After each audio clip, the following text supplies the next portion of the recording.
Hey there! In today's video we're going to analyze some common checkmates that we can get in 6 moves or less. And when I study checkmates or chess, I don't like to be given positions just to memorize. That's why we're also going to analyze if these checkmates ideas are sound or not. So we'll learn how to face these checkmate attempts, or if you can try these checkmate ideas yourself.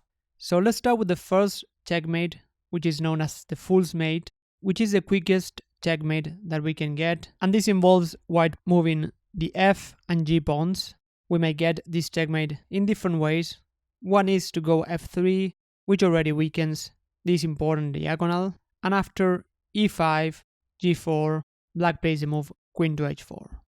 So we can already see that moving the f pawn is a risky strategy. We're going to see this idea in other positions, and moving the g pawn is also another risky idea. So we may get this checkmate in other ways. For example, if white starts with the move g4, which is very often labeled the worst possible move that you can play in this position. And after black moves the e pawn, black might go e5 or e6. Now here white could simply go bishop to g2, but again, if white decides to move the f pawn by going f3 or f4, we get this very similar idea, where black goes queen to h4 and delivers a checkmate. So in this case, it's pretty clear that white is self-destructing, and black can try a similar way to finish the game quickly by moving the f and g pawns. So if white goes e4, we can get a very similar checkmate, in this case after 3 moves. So if white goes f6 and g5, white goes queen to h5, and we get the checkmate. Another very quick checkmate, in this case we can get this checkmate a move later, is a position on which white decides to move the king to e2. As you can imagine, moving the king very early in the opening is not a great strategy. The fastest way we can get that is by going e4, and after d5, here we get the Scandinavian defense, pawn takes and queen takes. In this position, white has many moves. Knight to c3 is the most common and most natural, just attacking the queen on d5. But if white goes king to e2, this is again quite a bad move. We get this very pretty checkmate after queen to e4. So this again is pretty clear that white is playing clearly bad moves, but let's see how we can get this checkmate in another opening where we can invite white to go wrong. So here after the moves e4 and e5, if white goes for the king's gambit by going f4, here black has many options like taking on f4, but one interesting move here is the move bishop to c5. And here white already has to be a bit careful. White should develop by going knight to f3 or knight to c3. But white might be tempted to take this pawn on e5, and if white is allowed to play again, after the move d4, white is completely dominating the center. But here black has the very strong queen to h4, given a check, and in this position white might realize that after the move g3, queen takes e4, simply forks the king and the rook, so black is winning a full rook. So white might be tempted to play the move king to e2, which in some lines of the king's gambit is a move that can be played, but in this position it fails horribly after queen takes e4, and we get a checkmate after 4 moves. So after we get the king's gambit, the move bishop to c5 is a very interesting way to invite white to go wrong and get this very quick checkmate. So let's move on to the next quick checkmate, which is probably the most popular checkmate, which is the scholar's checkmate. After the moves e4 and e5, the main idea that white has is to attack the f7 square. White has many different ways to try that. One of them is queen to f3 and then go bishop to c4. And here after the move knight to f6, we are already preventing this idea, and black is doing perfectly fine. The queen on f3 is actually misplaced. White cannot develop the knight to f3. And after the move queen to h5, this attacks the pawn on e5, so knight to c6 is the most natural move in the position. And now white has the idea of going bishop to c4, and here we might be tempted to play knight to f6 because we develop and attack the queen and the pawn on e4, but after queen takes f7, we get a checkmate in 4 moves. But even so, this idea is actually not that sound.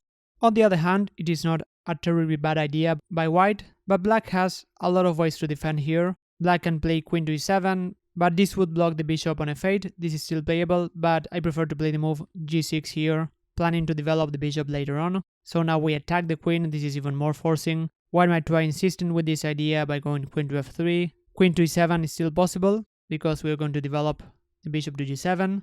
but even more natural is to go knight to f6. So now black is ready to go bishop to g7 and castle, or even start counterattacking by going knight to d4.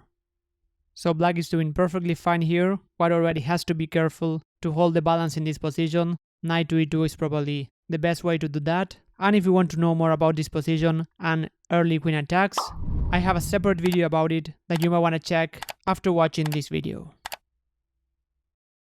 So let's move on to the next checkmate that we might get in the Dutch defense after the moves d4 and f5. The Dutch defense is a playable opening, but on the other hand, it's a bit risky because it exposes the king.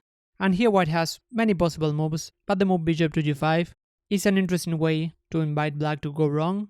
Here black has many options like going g6 and bishop to g7, but h6 is actually very tempting because we attack the bishop on g5.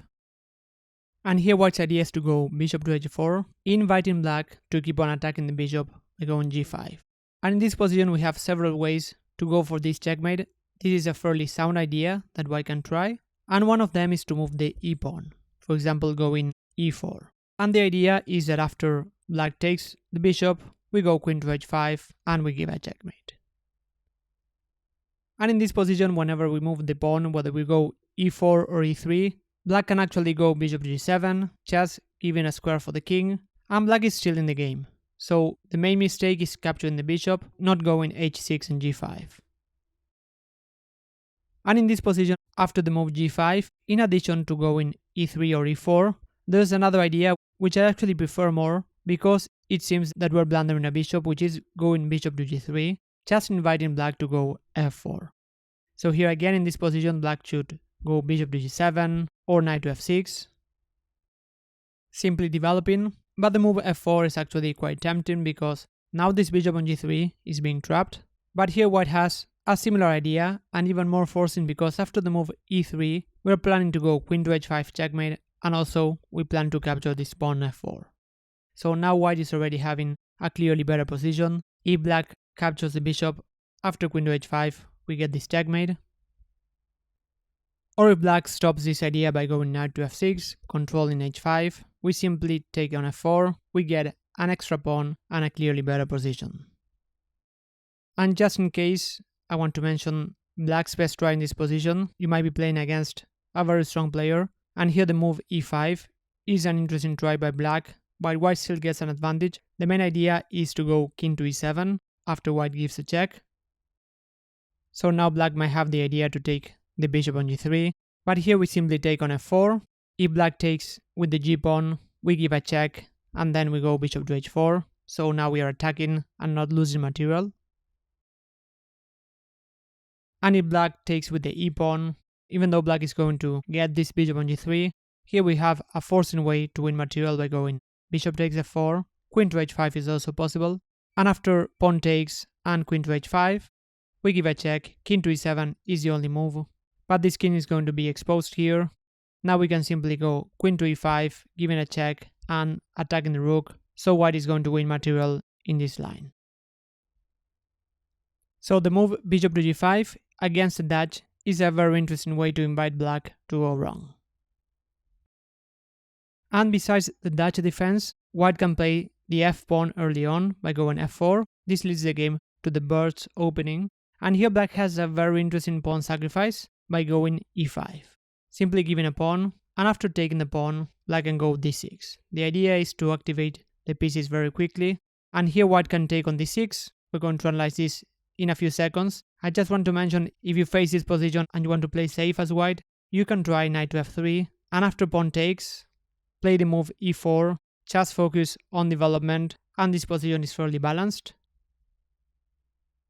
And taking on d6 is not, strictly speaking, a bad move, but it's actually very risky for white, particularly if you're not familiar with this position. So here after the move bishop takes d6, the game can finish very quickly if white misses black's point, which is to go queen to h4. For example, after knight to c3, queen to h4, we're going to get a checkmate after 6 moves. g3 is the only way to block the check, and now black can capture on g3 either with the bishop or with the queen, and after pawn takes and bishop takes, we get this very nice checkmate.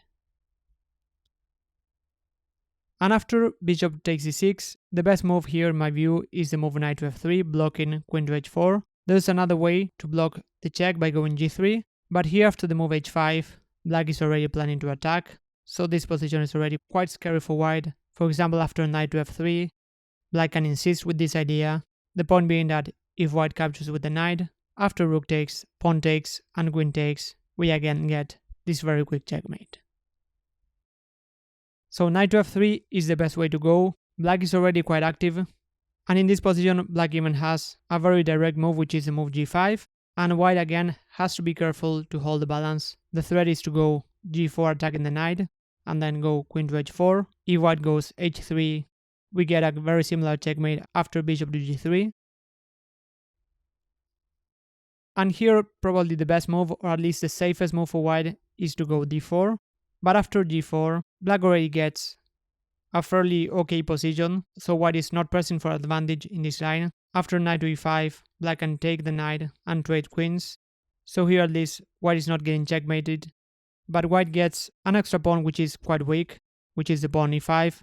Black can simply go knight to c6 and then bring a knight to g6. Black is normally going to get that pawn back, and the position is fairly balanced. So against the move f4, going e5 and then d6, if white takes the pawn, this is a very interesting way for black to go, because white can go wrong quite easily and fall for a quick checkmate. Otherwise, black still gets a fairly playable position. And last quick checkmate that we can get in 6 moves appears in the Caro-Kann defense after e4, c6, d4 and d5. Knight to c3 is a very common move, and after black takes on e4, knight takes.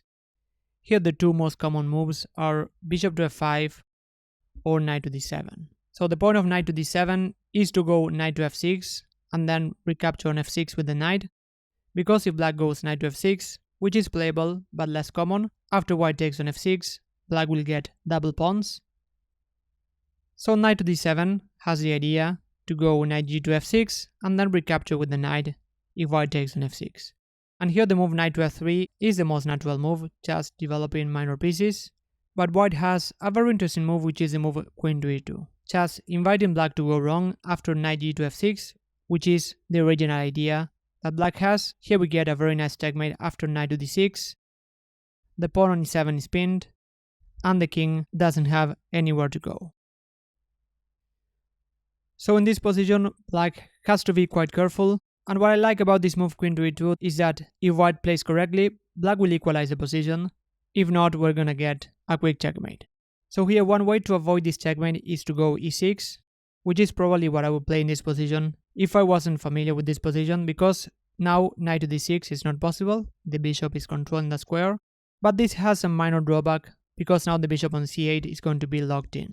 So this is still playable, but after knight to f3 and knight g to f6, white can try bishop to d2 and then castle long, and we might get quite a fighting position.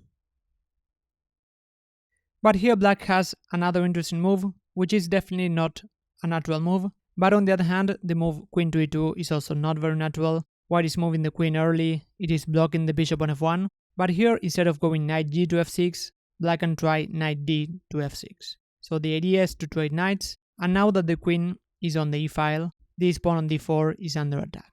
So in this position, black is managing to equalize the position. For example, after c3, black can simply trade knights, and then go knight to f6, develop with tempo, and now the bishop on c8 can develop more easily, so this position is actually quite balanced. So I hope that you enjoyed this video. As we saw, some early checkmate attempts are actually quite dubious, but some of them can be tried without worsening your position, so keep them in mind. If you want to improve further at chess, I have a free course that will provide you with a full training plan, so you might want to check the link in the description. Thanks a lot for watching, and I'll see you next time.